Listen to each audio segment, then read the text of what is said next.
This is my social advocacy actions presentation, and I first submitted written testimony. And here's my written testimony to the members of the Legislative Committee for Idaho. And I submitted my written testimony in support for the Idaho Senate Bill 1318, and this bill amends the current law to establish the Fair Chance Act. This act helps those who have been previously convicted of felonies to be able to have a fair chance at their job. And I support this bill because I believe our justice system and mass incarceration are racially biased, and this bill can help crack away at systemic racism that severely impacts our communities of color.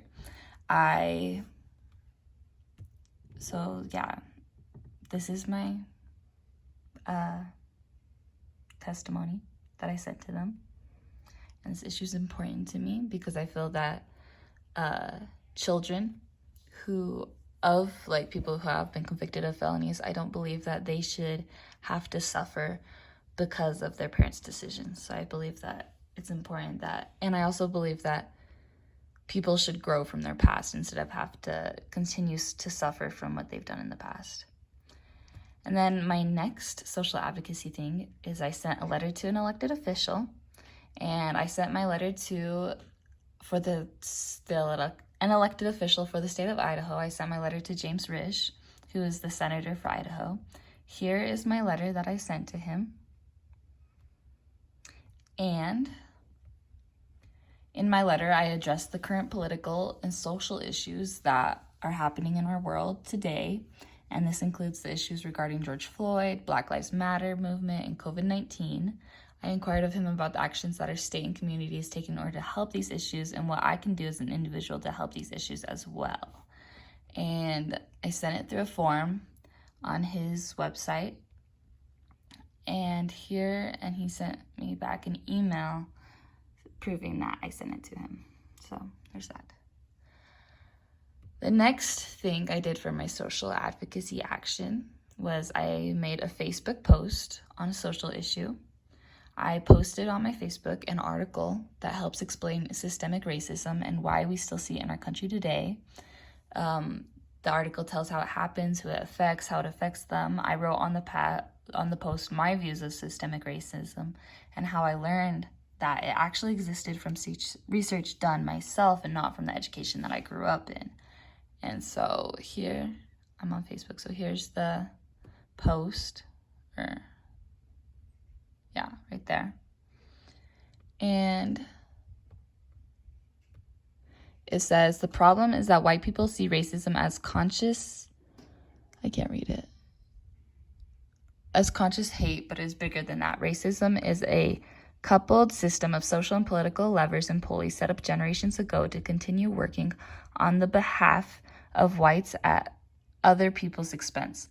Whether whites know, like it or not, racism is an insidious cultural disease. It is so insidious that it doesn't care if you're a white person who likes black people. It's still going to find a way to infect how you deal with people who don't look like you. Yes, racism looks like hate, but hate is just one manifestation. Privilege is another, access is another, ignorance is another, apathy is another, and so on. So while I agree with people who say no one is born racist, it remains a powerful system that we're immediately born into. It's like being born into air. You take it in as soon as you breathe. It's not a cold that you can get over. There's no anti-racist certification class. It's a set of socioeconomic traps and cultural values that are fired up every time we interact with the world. It is a thing you have to keep scooping out of the boat of your life to keep it from drowning in it.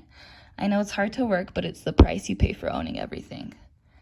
And I wrote about how I personally was not taught about racism in school. I was taught that racism no longer existed. And so after seeing what happened to George Floyd and a lot of other people, many other people that have been affected by systemic racism, I realize now that it is a thing and that it does exist and it needs to change. Another social advocacy action that I did was I sent another letter to an elected official. For Idaho, I sent a letter to Mike Simpson, who is a U.S. representative for Idaho, like I said. This is my letter to him.